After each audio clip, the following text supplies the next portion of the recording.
Good morning everyone. চলে এলাম আমি আজকে সারাদিনে রান্নাবান্নার ব্লগ নিয়ে। আর সারাদিনে আমার কি কি মেনু আছে, কি কি হয়েছে, সমস্ত কিছু আপনাদের কাছে নিয়ে এলাম। আর গরমে আপনারা সব কেমন আছেন বলবেন। আপনাদেরও আজকে কি কি রান্নাবান্না হয়েছে প্লিজ কমেন্টসে বলবেন, শেয়ার করবেন। তো বেশি কথা না বলে আমি আমার রান্নাবান্না আপনাদের সাথে শেয়ার করছি। তো ব্রেকফাস্ট থেকে শুরু করলাম।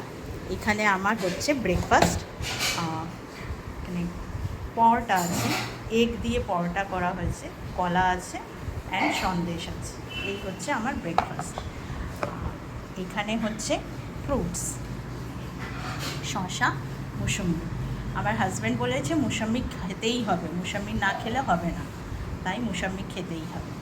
তা যাই হোক, আমার অত মুসম্বি ভালো লাগে না, কিন্তু হাজব্যান্ডের জন্য খাবো, নিয়ে এসছে, আর কি করব, খাবো।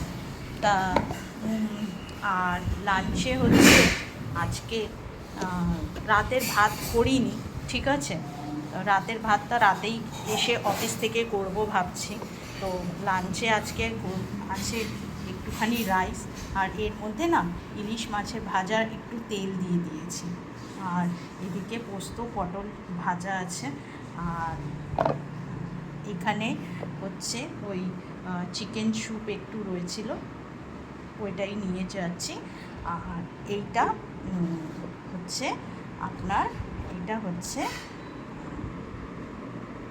আর মাছে কালিয়া করেছি, বেশ লাল লাল করে কষিয়ে। তো এইটা হয়েছে। আর এখানে আর মাছের কালিয়া রাতের জন্য রেখে দিয়েছি, যেটা আমার বর এসে খাবে। আর হচ্ছে এখানটায় কি বলুন তো ফ্রেন্ডস, এখানটায় যেটা রেডি করে রেখেছি, এখনও বানাইনি, রাতে করব। রাতে গরম গরম ভাত আর এইটা খাওয়া হবে। তো এইটা করা হয়েছে, প্রিপারেশন করে রেখেছি, সর্ষে, কাঁচা লঙ্কা, হ্যাঁ, একটু কালো জিরা বাটা দিয়ে, আর এই ইলিশ মাছ ভাপা প্রিপারেশন করে রেখেছি, যেটা আমি রাতে ভাপাবো অ্যান্ড গরম গরম ভাত করব, দেন খাবো। তো এই হচ্ছে আমার আজকে সারাদিনের রান্নাবান্নার মেনু। তো আপনারা কেমন আছেন জানাবেন কমেন্টসে, আর আপনাদের আজকে কি রান্নাবান্না হয়েছে, কী কী বানাচ্ছে জানাবেন। ওকে, থ্যাংক ইউ এভরিওয়ান, ভালো থাকবেন।